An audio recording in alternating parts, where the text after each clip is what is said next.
ಕೆಲವೆಲ್ಲ ಟೆಂಡರ್ ಆಗಿ ಇನ್ನು ಕೆಲವು ಆಗ್ತವೆ. ಈಗ ಇವತ್ತು ಸುಮಾರು 3,80,00,000 ಕಾಮಗಾರಿ ಇವತ್ತು ಪೂಜೆ ಮಾಡ್ತಾ ಇದ್ದೀವಿ. ನಾವು ಎತ್ತಿನಹೊಳೆಯಲ್ಲಿ 30 ಕೋಟಿ ರೂಪಾಯಿ ರೋಡ್ಗೆ ಹಾಕಿದ್ದೀವಿ ಮತ್ತು ಸ್ಪೆಷಲ್ ಗ್ರಾಂಟಲ್ಲಿ 50 ಕೋಟಿ ರೂಪಾಯಿ ಹಾಕಿದ್ದೀವಿ. ಒಟ್ಟು ಒಂದು 200 ಕೋಟಿ ರೂಪಾಯಿ ಮೇಲೆ ರೋಡ್ಗೆ ಹಾಕಿದ್ದೀನಿ.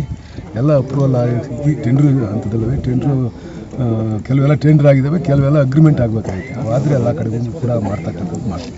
ಇದು ಎಷ್ಟು ದೂರ ಆಗುತ್ತೆ ಸರ್? ಇದು ನಾವು ಇಂಜಿನಿಯರ್ಗೆ ಹೇಳಿದ್ದೆ ಪೂರ ನೋಡ್ಕೊಂಬನ್ನಿ ಅಂತ ಹೇಳ್ಬಿಟ್ಟು ಅವ್ರು 2 ಸ್ಪಿಟ್ ಮಾಡಿ ಹಾಕಿದ್ದಾರೆ. ಆ ಕಡೆಯಿಂದ 1 ಕೋಟಿ ಹಾಕಿದ್ದಾರೆ, ಈ ಕಡೆಯಿಂದ 1 ಕೋಟಿ ಹಾಕಿದ್ದಾರೆ.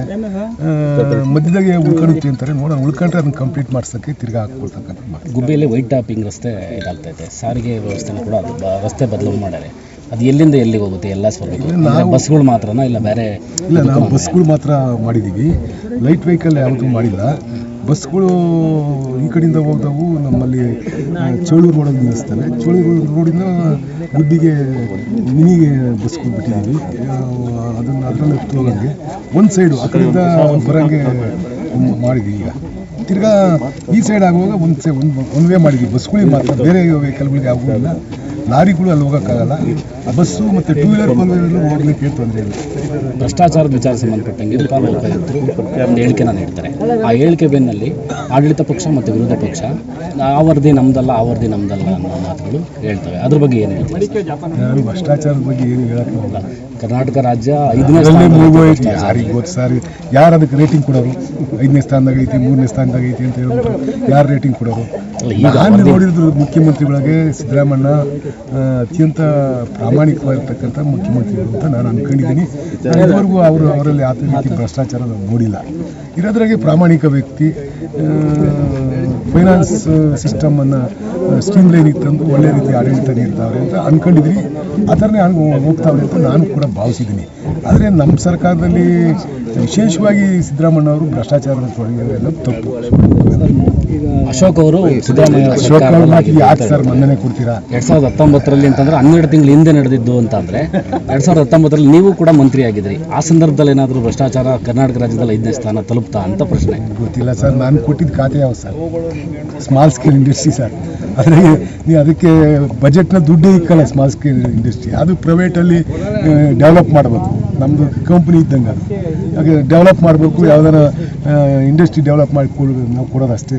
ರೈತರ ಜಮೀನು ಪರ್ಚೇಸ್ ಮಾಡೋದು, ಇಂಡಸ್ಟ್ರಿ ಡೆವಲಪ್ ಮಾಡಿಕೊಡೋದು ಅಷ್ಟೇ ನಾ ಇಲಾಖೆಯಲ್ಲಿ ಇರ್ತಕ್ಕಂಥದ್ದು. ಅದೇನಂತ ಇಲಾಖೆ ಎಲ್ಲ ನನಗೆ ಅದು ಭ್ರಷ್ಟಾಚಾರ ಅಂದ್ರೇನು ಗೊತ್ತಿಲ್ಲ.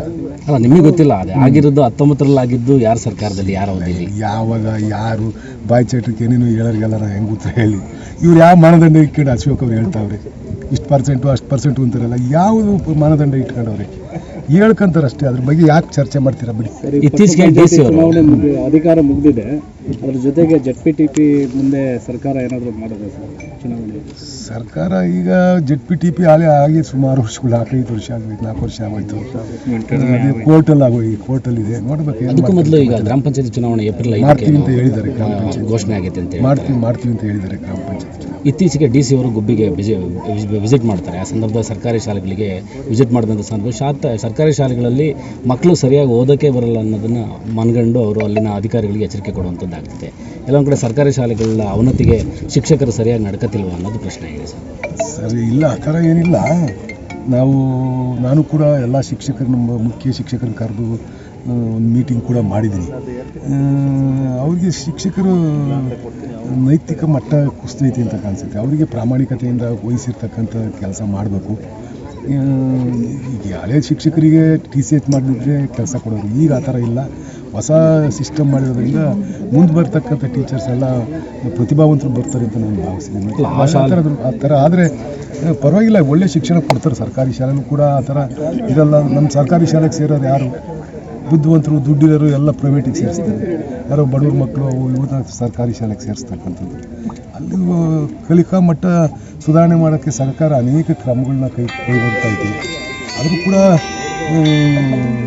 ಎಷ್ಟೇ ಪ್ರಯತ್ನ ಪಟ್ಟರೂ ಕೂಡ ಮನೆಯಲ್ಲಿ ಮಕ್ಕಳಿಗೆ ತಂದೆ ತಾಯಿಗಳು ಹೇಳ್ಕೊಡ್ಬೇಕು, ಗುರುಗಳು ಮಕ್ಕಳು ಶಿಕ್ಷಕರು ಕೂಡ ಹೇಳ್ಕೊಡ್ಬೇಕಾಗುತ್ತೆ. ಆ ಥರ ಒಂದು ಸ್ವಲ್ಪ ಡೆವಲಪ್ ಆಗುತ್ತೆ. ಸರ್, ಗುಬ್ಬಿ ತಾಲೂಕಿನ ಎಜುಕೇಷನ್ ಡಿಪಾರ್ಟ್ಮೆಂಟಲ್ಲಿ ಏನು ಅನುಕಂಪದ ಆಧಾರದಲ್ಲಿ ಬೆನಿಫಿಟ್ಸ್ ತಗೊಳ್ಳೋವಂಥದ್ದು ಮತ್ತು ನಿವೃತ್ತಿ ವೇತನ ಪಡೆಯುವಂಥದ್ರಲ್ಲಿ ಅಧಿಕಾರಿಗಳು ಸ್ವಲ್ಪ ಹಣಕ್ಕೆ ಬೇಡಿಕೆ ಇಡ್ತಾರೆ ಅಂದ್ಬಿಟ್ಟು ನನ್ನ ಗಮನಕ್ಕೇನು ಆ ಥರ ಬಂದಿಲ್ಲ. ಯಾರು ಆ ಥರ ಯಾರು ಕೇಳಿದ್ದಿದ್ರೆ ನನ್ನ ಹತ್ರ ಬಂದರೆ ನಾನು ಸೆಟ್ರೇಟ್ ಮಾಡಿಕೊಡ್ತೀನಿ.